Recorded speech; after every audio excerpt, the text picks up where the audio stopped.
Hi everyone, welcome back to video number 4 of our proof series. In these last couple of videos, we looked at sort of the more mathematical side behind proofs, right? We focused on the actual math behind the proofs, but this time we're going to be focusing on the presentation of your logic and your thought process, which is equally important, if not more so, especially with a lot of these like fundamental examples, right?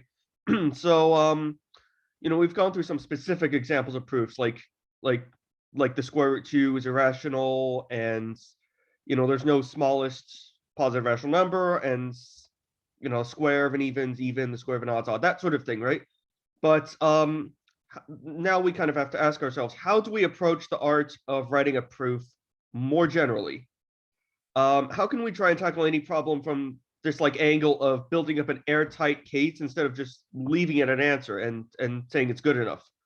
What really makes a good proof? So I want you all to imagine that you're a lawyer in a courtroom, right? And you're defending your clients that you know is innocent. But you need to be able to convince the judge and the prosecutor of that, right? You have all the facts in front of you. You just have to be able to piece them together into one coherent case, a coherent defense that you hope will convince the rest of the courtroom to let your defendant go home free, right? Well, just think of it like this. How does any lawyer go about making their case? It's not just about the facts, right? It's about the way they present those facts. And in the same way, your job as the lawyer, so to speak, is to present a proof that's clear, unambiguous, and airtight. Because you shouldn't be able to poke any holes in it, and your logic has to be stronger than just, oh, it feels like it should be this way, or just a bunch of examples that fit a pattern. That's sometimes called engineer's induction, by the way. And that doesn't really suffice as a rigorous proof. In a lot of short answer contests, you can get away with this by just saying, oh, you can extrapolate from this pattern, and I guess this is what the answer is, and most of the time you'll be right. But in a formal proof, the logic all has to be there and it has to flow without any holes, right? So, okay, only one question. How do we do that? And that's a very good question, because a lot of times that's easier said than done. You can kind of take a look at literally any open problem, which a lot of those have been unsolved for decades or even centuries, right? Or even millennia, even since arguably the beginning of math, right? But sometimes we just don't really have the machinery we need to be able to solve the problem, or a lot of times we don't even know what we really need.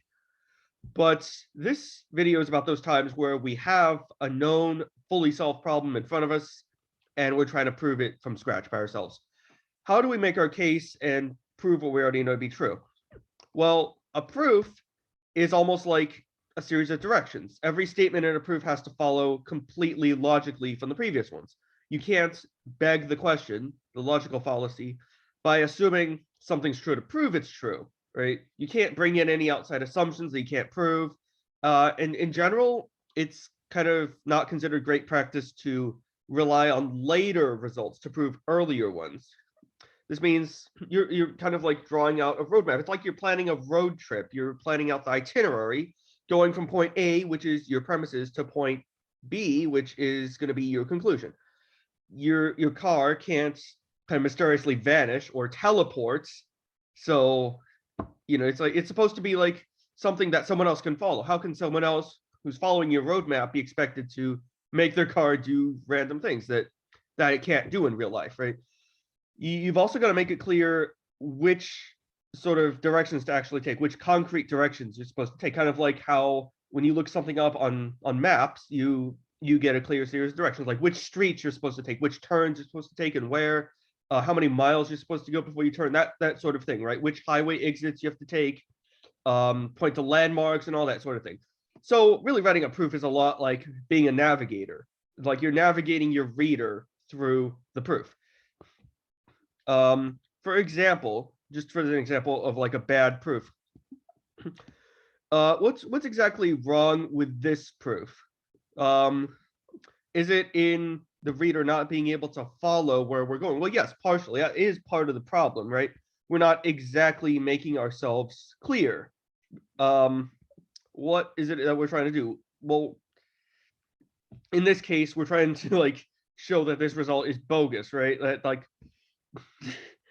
but more than that, it's just the actual proof. I'm going to leave this to you as an exercise. Try and pick apart this proof. Find out what's wrong with this proof. And I should really put proof in quotation marks here, because like I deliberately wrote this to be a very wrong proof, like kind of in a bunch of subtle ways. But no, I think that's a cool exercise to try and do to figure out, like, the classic ones, like, like what, like 2 is greater than 1, or all numbers are equal, that sort of thing, that often come up from like dividing things by 0. So this is a very slightly different take on that, but I think they'll make for a fun, interesting exercise. But really, just in general, what you want to do is establish 3 main things: the what, the why, and the how. So the what is really something we should clarify at the very beginning of the proof. And this is the one thing that this bogus proof kind of does correctly. You establish a claim. You establish an explicit claim that the reader can then follow along with, so they don't get lost from the very beginning, right? The last thing you want is for your readers to get lost in like what exactly it is you're trying to prove or what you're doing, right? So you have to delineate your steps, make those clear.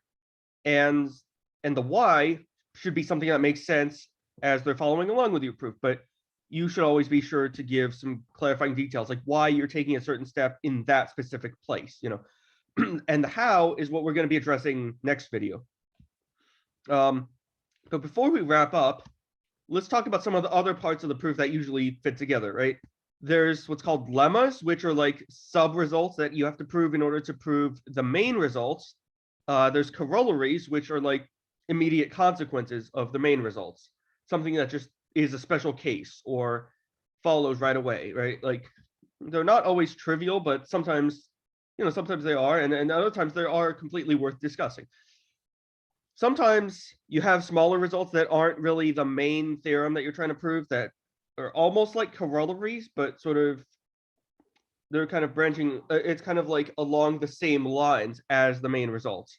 It's not so much an offspring of that result as it is another branch of it. So these are what we call propositions, which are like the smaller ones. And sometimes these are the names given to things that aren't really considered as important or consequential as the main one, right? But the main result is usually called a theorem, isn't like the Pythagorean theorem.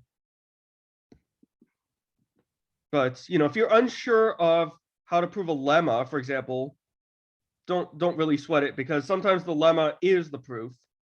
Sometimes the proof follows from like a special case. Sometimes the rest of it's trivial and it just revolves around this one specific special case. Sometimes that's not really true as much as we may want it to be, though. Like, for example, if you take a look at the proof of Fermat's last theorem, that's really a bunch of special cases put together. And as you know, the proof of that was like very recent, comparatively speaking, relatively speaking, and it was only 1995, and it was like more than 100 pages long. So, it's not always the case that a special case can just kind of solve everything. All right. So in our last video, we'll be wrapping up by talking about some ways to motivate yourself in thinking about how to get started behind a proof, some of the critical ideas behind your proof, how to convince the reader that your proof is actually airtight, and just send you off with some example problems to work on your own. Until then, take care, everybody. Have a good one.